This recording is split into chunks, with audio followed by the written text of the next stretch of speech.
Wabarakatuh. A'udzu billah, bismillah, alhamdulillah, nawaitu ta'allum wa ta'lim bi izalatil jubala wa li ihya'i syari'ah wa li tibba'i sunnati Rasulillah sallallahu alaihi wasallam wa tabarukan bil ulama'il 'amilin wa taslifi anfusina wa li riyadati fi 'ulumina wa taqarruban ila Allah li ridha'illahi ta'ala wa ila hadrati nabiyyina wa habibina wa syafi'ina wa maulana Muhammad Rasulillah sallallahu alaihi wasallam wa alihi wa ashabihi wa azwajihi wa dhurriyyatihi wa ikhwanihi min nabiyina wal mursalin wa tabi'ina tabi'ina lahum bi ihsan ila yaumil rahmatullah alaina wa alaihi wa radiyallahu anhum nafa'ana Allah bi ulumihim wa ta'alaina bi futuhil arifin bi wasilatihim wa bi barakatihim wa karamatihim syai'ulillahi lana wa lahum wa bi sirril Fatihah.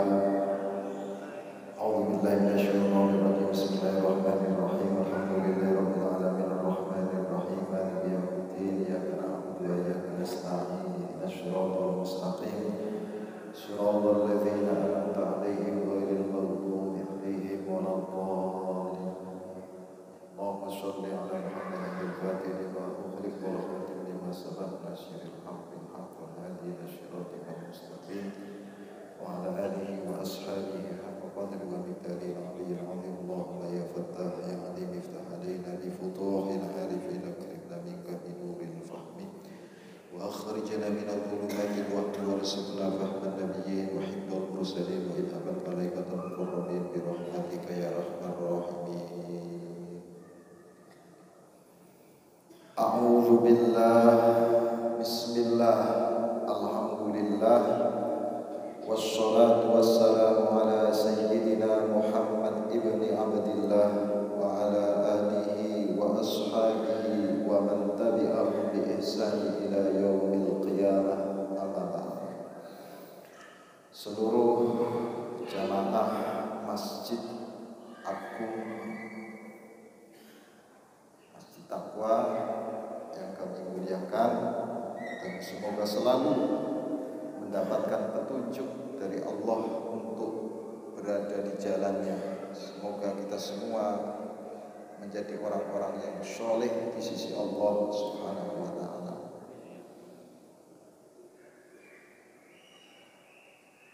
Pada pelajaran yang lalu, bahwa risalah Allah ditutup dengan kerasulan terakhir namanya Muhammad sallallahu alaihi wasallam. Jadi setelah Rasulullah itu berakhir, maka sudah tidak ada lagi Rasul dan tidak ada lagi Nabi. Dan untuk mengetahui petunjuk yang dibawa oleh Rasulullah sallallahu alaihi wasallam, sebisa mungkin kita harus mampu memahami perjalanan Nabiullah Muhammad sallallahu alaihi wasallam. Jadi perjalanannya itu ada kalanya ketika beliau belum menjadi sebagai nabi, apalagi menjadi rasul, yaitu usia 40 ke bawah. Itu posisi beliau masih Muhammad biasa, belum ada label rasulnya, belum ada label nabinya, masih Muhammad biasa. Maka dimulai dari kelahirannya, bahkan sebelum lahir. Jadi nama Muhammad itu masyhur, terkenal jauh sebelum lahir sudah tenar. Jadi seluruh kitab yang Allah turunkan, dari mulai suhuf kemudian pindah menjadi sebuah kitab, semuanya mencantumkan Rasul terakhir namanya Muhammad, sehingga orang-orang Yahudi maupun Nasrani itu kalau mau jujur, dia sebenarnya mengetahui Muhammad, bahkan lebih paham daripada mengenal anaknya sendiri. Karena nama Muhammad itu nggak asing, itu Muhammad yang Rasul loh ya, bukan Muhammad yang di sini. Kalau Muhammad Metro itu nggak tahu itu namanya. Lah kelahirannya itu udah luar biasa. Maka kemudian ada yang mengatakan bahwa sesungguhnya Muhammad itu adalah makhluk yang lebih dahulu daripada Nabi Adam alaihi salatu wassalam. Itu bisa dilihat dalam kitab namanya Ad-Dibai. Jadi pertama kali yang diciptakan oleh Allah itu bukan alam, bukan langit, bukan bumi, bukan energi. Yang pertama kali Allah ciptakan itu adalah Nur Muhammad sallallahu alaihi wasallam.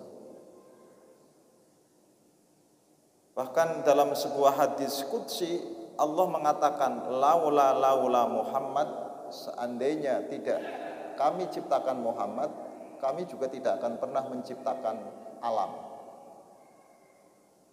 Luar biasa. Di laula Muhammad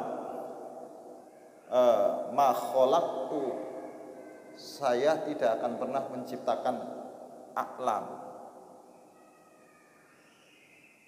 Yang pertama kali diciptakan itu adalah Nur Rasulullah Muhammad sallallahu alaihi wasallam. Ya percaya nggak percaya, kalau saya sih yakin.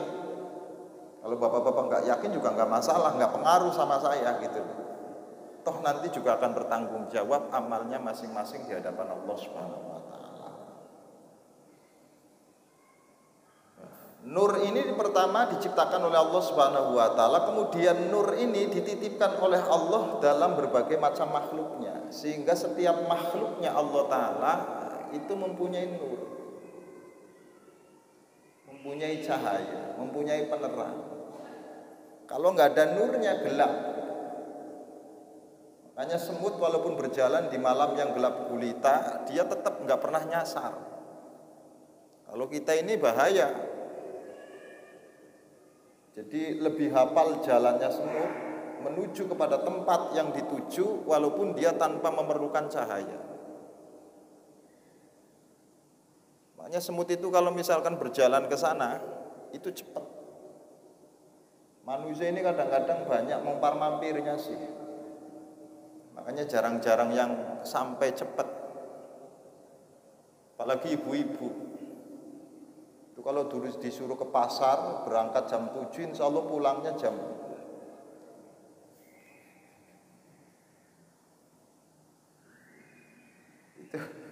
itu nur. Lah nur yang diciptakan oleh Allah Subhanahu wa taala itu geger dulu itu. Malaikat sampai geger itu dalam riwayatnya. Penasaran, apakah yang dimaksud nur itu adalah Adam? Kata Allah bukan. Karena pertama kali manusia yang diciptakan oleh Allah adalah Nabi Adam alaihi salatu wassalam. Oh bukan. Terus yang dimaksud nur itu siapa? Nanti akan saya kasih tahu tentang nur yang sudah dikabarkan jauh sebelum adanya, yaitu Muhammad sallallahu alaihi wasallam.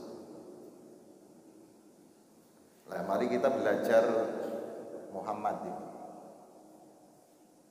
Nah, Muhammad saat kecil itu udah luar biasa. Dia disetting sama Allah Subhanahu wa taala untuk tidak dididik sama orang tuanya. Makanya sengaja Allah mewafatkan kedua orang tuanya supaya Nabi Muhammad itu langsung dididik sama Allah Subhanahu wa taala. Maka biasanya ciri-ciri Nabi, Rasul itu biasanya sudah ditinggal dari kecil. Di bapak-bapak kalau punya anak kemudian ditinggal dari kecil, ditinggal wafat, itu biasanya calon manusia besar. Tapi jangan diyakini, karena rata-rata Nabi dan Rasul itu ditinggal sama orang tuanya, bukan ditinggal kabur, ditinggal wafat. Walamma tamma min hamlihi shahrani ala aqwalil madhawiyah tuwfiya bil madinatil munawwarati Abu Abdullah.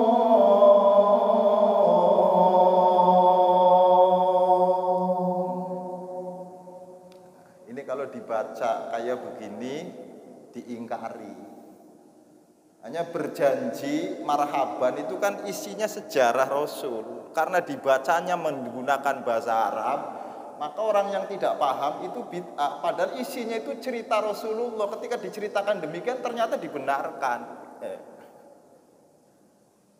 Walamma tamma min hamlihi, setelah Rasulullah Shallallahu Alaihi Wasallam berada dalam kandungan seorang ibu itu adalah sempurna, kira-kira berapa? Walamma tamma min hamli syahran, sekitar 2 bulan. Tuwfiya bil madinatil munawwarati abuhu Abdullah, bapaknya diwafatkan. Rasulullah itu wafat, bapaknya itu sebelum beliau lahir. Itu kan ceritanya. Kemudian dibacakan dengan bahasa Arab, menjadi bahasa yang selalu kita sebut dengan nama al-barjanji ataupun marhaban. Salahnya di mana? Salahnya karena kita nggak paham. Wong nyatanya setelah di bahasa Indonesia kan ya sama, ya. Itu kan cerita Rasulullah. Anehnya kalau kita menceritakan Rasulullah dengan menggunakan berjanji Anda salahkan, tapi menceritakan orang yang di luar berjanji kok Anda nggak salahkan, ini kan masalah. Kita ini nggak paham sebenarnya. Di agama kita ini caranya itu masih banyak yang menggunakan otot bukan menggunakan akal. Coba digunakan akalnya untuk memahami ajaran Rasulullah Sallallahu Alaihi Wasallam. Sehingga nanti tidak gampang-gampang nolak. Lah, ayatnya jelas. Fa'ammal yatima fala taqhar. Itu ayatnya. Muhammad itu dalam posisi yatim. Dia sudah hidupnya itu jauh sebelum lahir, berada dalam kandungan ibunya saja sudah ditinggal bapaknya. Wafat di mana? Di tanah Abwa. Abwa itu adalah dekat wilayah Madinah. Kenapa? Karena yang namanya Siti Aminah, ibunya Rasulullah, itu keluarga besarnya ada di Madinah. Makanya ketika Rasul hijrah ke Madinah, itu pantas-pantas saja ada keluarganya di sana. Dia nggak nekat. Jadi seandainya nanti di sana ada penolakan dari orang Yasrib karena penduduk baru, maka secara otomatis keluarganya juga bakal bantu. Kalau sampean kan kadang-kadang nekat hijrahnya. Jadi Rasulullah itu ketika hijrah juga ada caranya, Pak. Kedua, sebelum Rasulullah Shallallahu Alaihi Wasallam hijrah ke Madinah, itu orang-orang Madinah Yasrib itu sudah membaca bahwa ada Nabi yang terakhir nanti datangnya itu di wilayah Bakkah, namanya Mekah. Penasaran karena sudah geger ada Nabi. Maka untuk meyakinkan orang-orang Yahudi yang beragama Yahudi saat itu berangkat ke Mekah dengan membawa dagangan. Tujuannya itu adalah untuk mensurvei apakah benar Nabi yang terakhir ini sudah datang atau belum. Setelah nyampe di Mekah, tahu posisi Muhammad, dicocokkan dengan kitabnya. Setelah dicocokkan dengan kitabnya, ternyata cocok bahwa Nabi yang terakhir itu sesuai dengan tertera dalam kitab Taurat maupun dalam kitab Injilnya. Ini diterangno sampean Yahudi Nasrani mesti ora bakal percaya. Cuma kan amplopnya mahal nih, nerangno kaya ngene iki karena ya sejarah iki, Pak.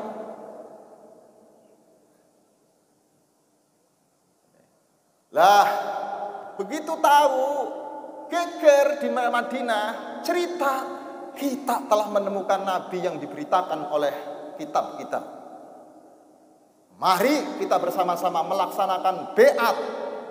Namanya perjanjian. Beat itu adalah perjanjian.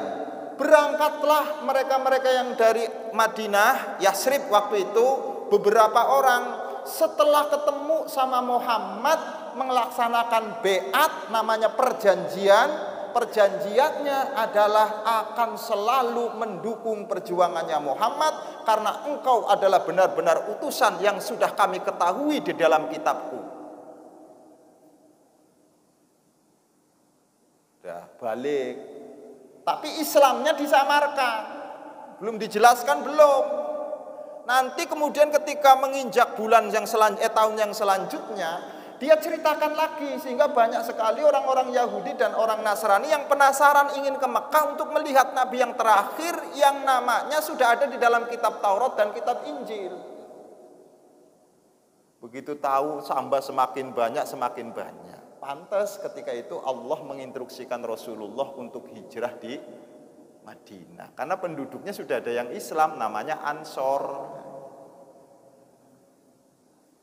Ini pelajaran, kita kalau mau hijrah itu jangan nekat, sekedar hijrah, harus punya modal.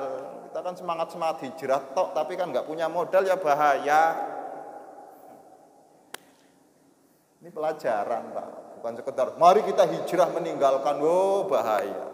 Modalnya dhisik dipenuhi baru kita meninggalkan. Cukup ya? Cukup ya? Enggak, maksudnya ini untuk menjelaskan tentang bapaknya Rasulullah Shallallahu Alaihi Wasallam, namanya Abdullah.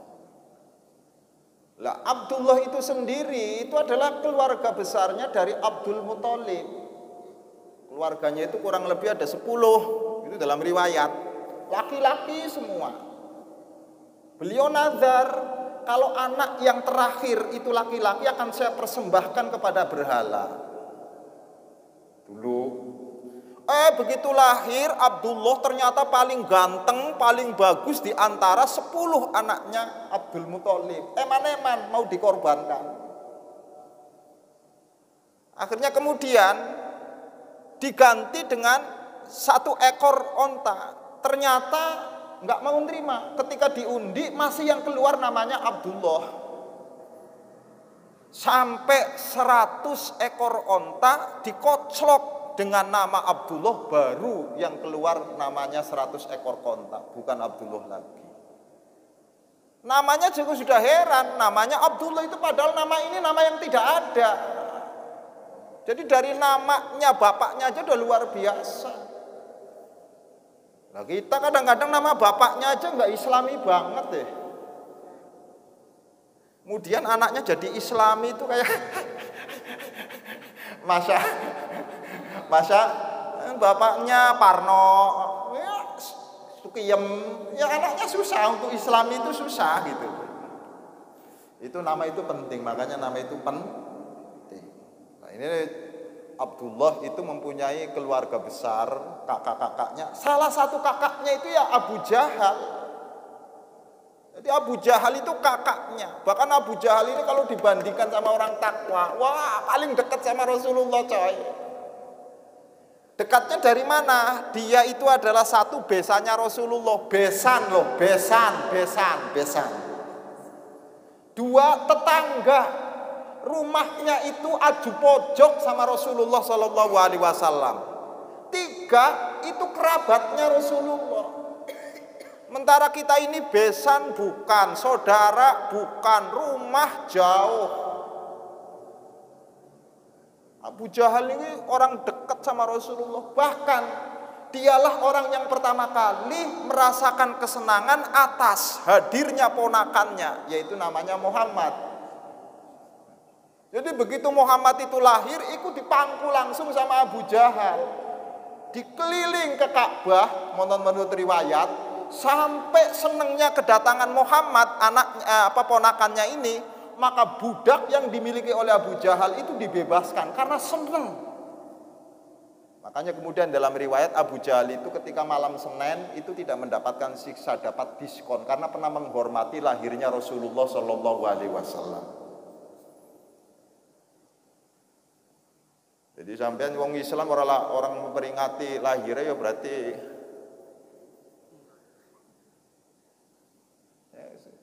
kok enek kortingan Abu Jahal setiap malam Senin malaikat nggak mau nyiksa. Kalau nggak percaya tanya saja sama Abu Jahalnya. Wong saya hanya membacakan riwayat ya. Masya Allah, ini kehebatan dari Rasulullah Muhammadin Sallallahu Alaihi Wasallam.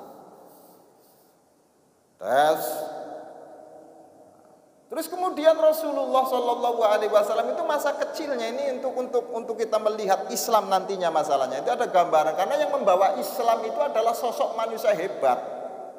Sehingga ketika kita tidak mengenal sepenuhnya Rasulullah, sulit untuk bisa menggambarkan Islam yang harus kita anut. Islamnya kan ngamuk-ngamuk terus. Padahal misinya Rasulullah rahmatan lil alamin. Jadi karena kita membaca ayatnya itu asyidda terus ya. Asyidda itu maknanya bukan hanya sekedar keras, tegas pendiriannya. Jadi Rasulullah itu sangat pendiriannya itu tidak bisa diobah-obah kalau sudah berkeyakinan tentang Allah Subhanahu wa taala. Pendiriannya Rasulullah kalau sudah menyangkut kebenaran, maka walaupun dia mati rela Muhammad. Itu pendiriannya. Kalau kita kan sama uang aja udah tipisnya Masya Allah. Nah, sehingga menggambarkan Rasulullah Sallallahu Alaihi Wasallam harus dilihat dulu. Begitu lahir, beberapa tahun kemudian ditinggal oleh seorang ibunya. Dia hidup dalam keadaan yatim piatu. Begitu dalam keadaan yatim piatu, maka kemudian diasuh oleh kakeknya. Namanya Abdul Muthalib. Setelah Abdul Muthalib kemudian mengasuh Muhammad kecil, diasuh sama pamannya. Karena Abdul Muthalib itu meninggal. Ganti-ganti yang asuh itu Pak. Namanya Abu Thalib. Namanya siapa? Abu Thalib. Abu Thalib ini diantara anaknya Abdul Muthalib yang paling tidak punya, sing paling melarat, yang paling miskin. Maka wajar ketika itu Muhammad masih dalam usia kecil, mungkin usia sekitar 8 tahun atau 9 tahun, karena saya sendiri belum ada di sana waktu itu, jadi ini sejarah juga berbeda-beda. Dibawa oleh pamannya untuk dagang ke Syam. Ketika sudah sampai di wilayah Syam, ada pohon kenabian. Cirinya siapapun yang pernah ada di situ, kemudian duduk di bawah pohon, pasti dia menjadi seorang nabi dan pasti dia menjadi seorang rasul. Itu namanya pohon kenabian, karena Muhammad Shallallahu Alaihi Wasallam sudah selesai risalahnya, berarti sekarang sudah nggak ada pohon kenabian. Jadi seandainya Pak Haji Buyung ke sana itu tongkrong di situ ngopi ngerokok misalkan, nggak bisa disebut rasul dan nggak bisa disebut nabi, udah selesai.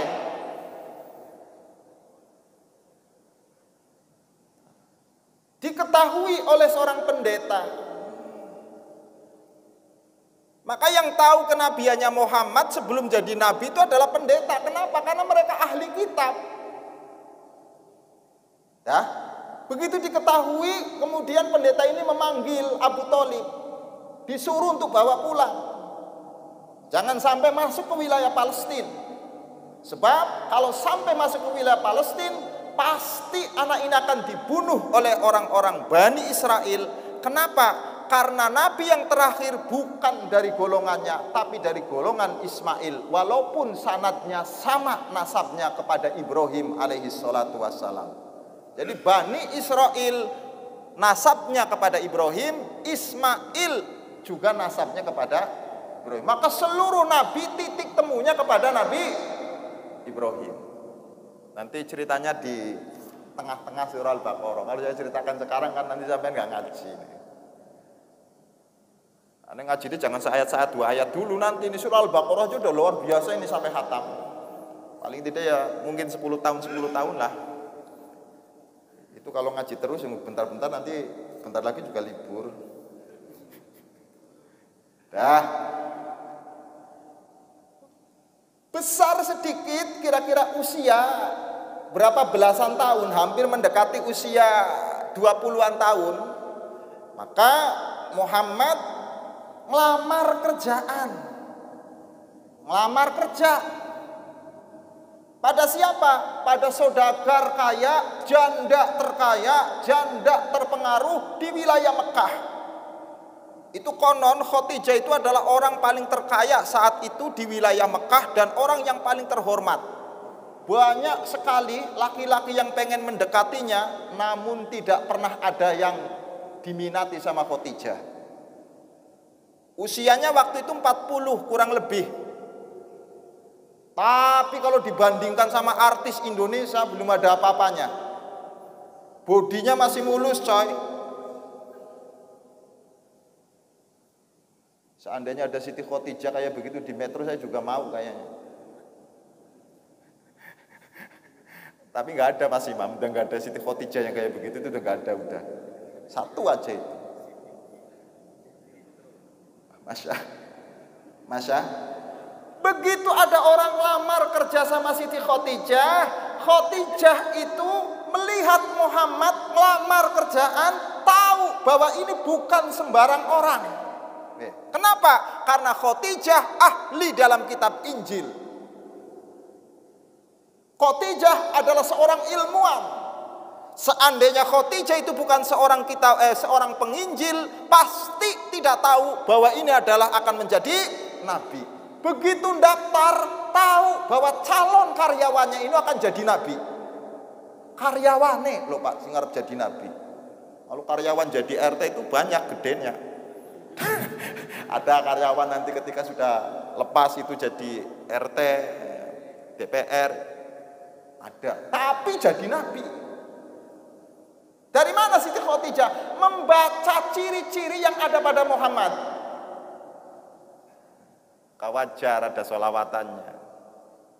Satuna fid dunya. Sampai ini rumusannya semuanya. Kenapa kok yang disebut seorang perempuan? Bi Khadijatil Kubra wa Fatimah Az-Zahra. Bi Khadijatil Kubra wa Fatimah Az-Zahra. Entek iki iki.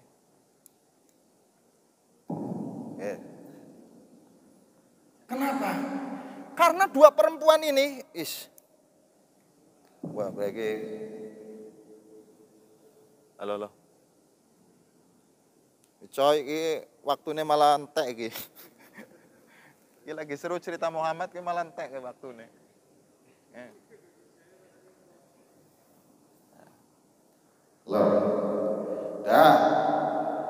Kenapa dua perempuan ini yang menjadi idola? Dengan dua perempuan ini Islam bisa masyhur, Islam bisa tenar. Dengan Khadijah hartanya digunakan untuk perjuangan Muhammad demi Islam. Dengan Fatimah lahir generasinya para Rasulullah, lahir generasinya Rasulullah yang dinamai dengan Habib Sayyid Hasan Husain. Itu cucu Rasulullah. Setelah itu lahir generasi selanjutnya sampai kepada kita ini para habaibnya.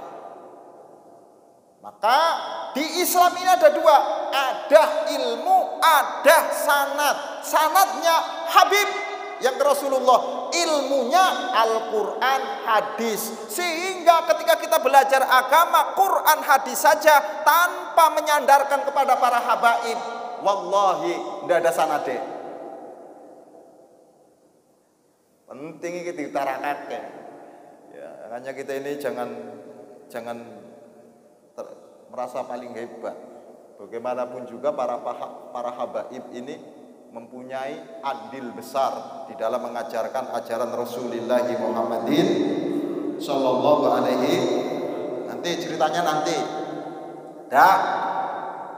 Untuk meyakinkan hatinya Khadijah, maka diutuslah orang kepercayaan Khadijah namanya Maisarah. Bukan perempuan, bukan laki-laki, tapi namanya Maisarah. Disuruh untuk ngikuti Muhammad dagang. Bukan nggak percaya sama Muhammad, bukan. Tapi disuruh untuk menceritakan dalam perjalanannya apa. Tentang perjalanannya Muhammad selama jalan dari rumah menuju tempat dagangan. Ceritakan kepadaku, kata Khadijah. Oh betul, begitu Muhammad keluar pertama dari rumah, itu mesti mendung, berada di atasnya memayungi, sehingga langkahnya Muhammad itu tidak pernah kepanasan. Yang kedua, Muhammad itu dagangnya jujur pol.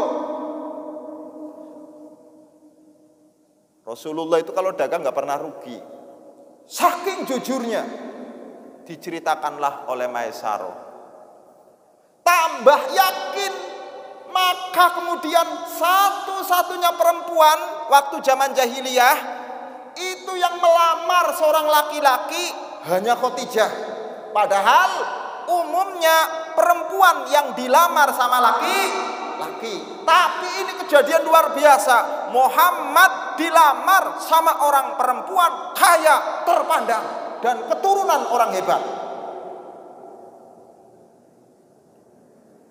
Hanya kalau bisa itu kiai itu jangan melamar perempuan. Kalau bisa perempuannya yang melamar kiai, baru hebat.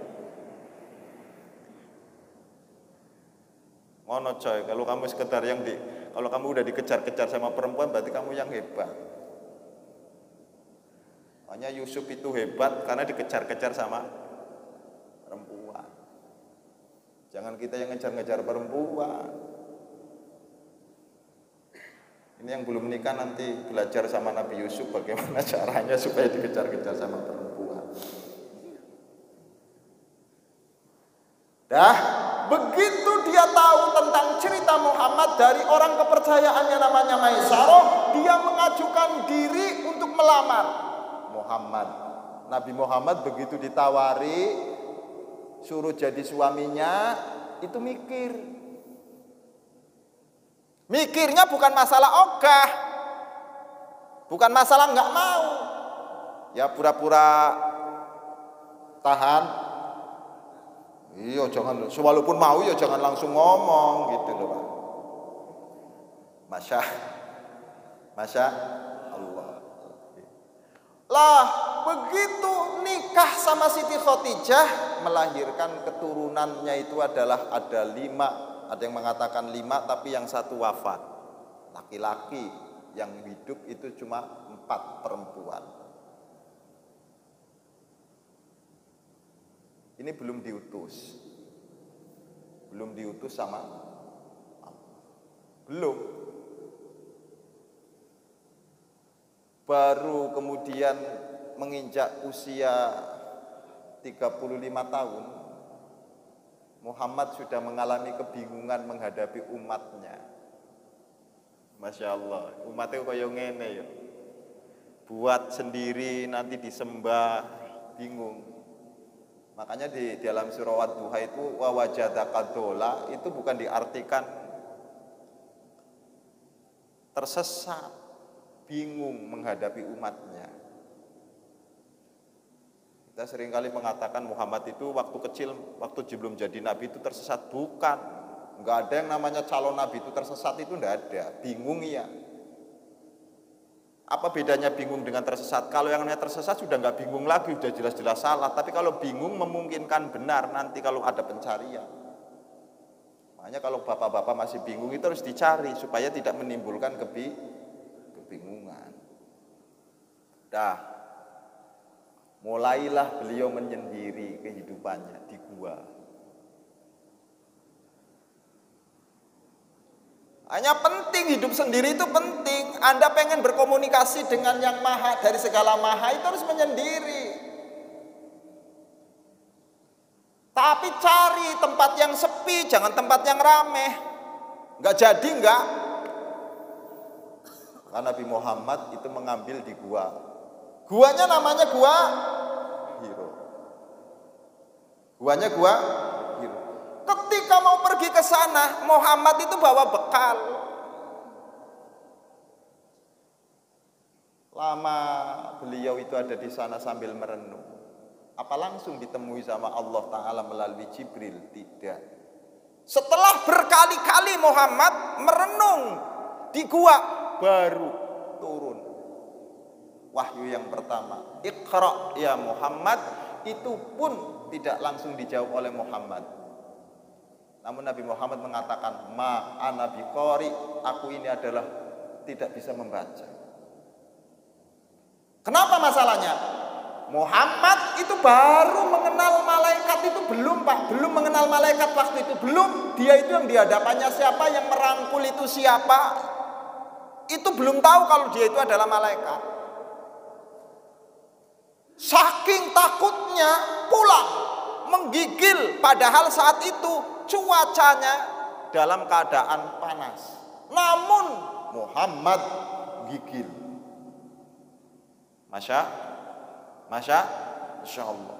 Nyampe di rumah, minta diselimutin sama istrinya karena sudah kedinginan nih. Zammiluni, keringetnya keluar semua. Takut. Saking takutnya Nabi Muhammad tidak bisa. Begitu diselimutin, dia masih saja gelisah. Ditanya sama Siti Khadijah, ada apa wahai suamiku? Apa yang membuat kamu gelisah? Saya baru didatangi makhluk yang belum pernah saya kenal.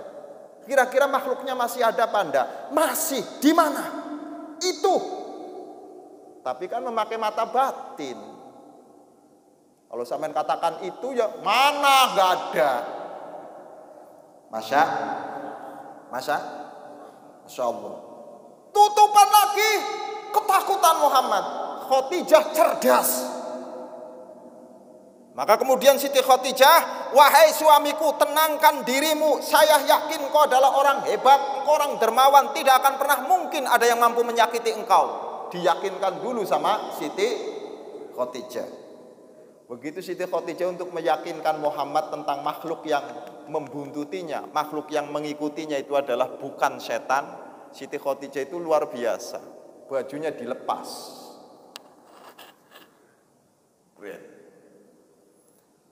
Ya suamiku, masih ada makhluknya? Enggak ada. Apa kata Siti Khadijah? Hadza malaikah, hadhil malaikah, dialah malaikat yang turun kepadamu, yang menemui kamu, seperti hanya menemui kepada Nabi Musa alaihissalatu wassalam. Karena hanya setan yang melihat aurat senang. Maka yang benar-benar malaikat itu kalau lihat perempuan buka auratnya mesti. Kita ini kan kadang-kadang bukan malaikat, makanya ketika ada perempuan kebuka auratnya ya ini bedanya, Pak. Jadi yang asli malaikat itu kalau ada aurat seorang perempuan dibuka, dia pasti.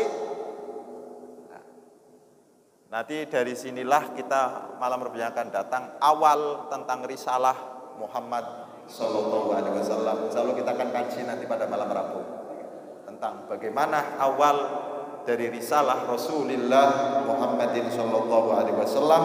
Mudah-mudahan kita selalu senantiasa diberikan keberkahan dan kekuatan untuk selalu berpegang kepada sunnah Rasulullah Muhammadin Sallallahu Alaihi Wasallam.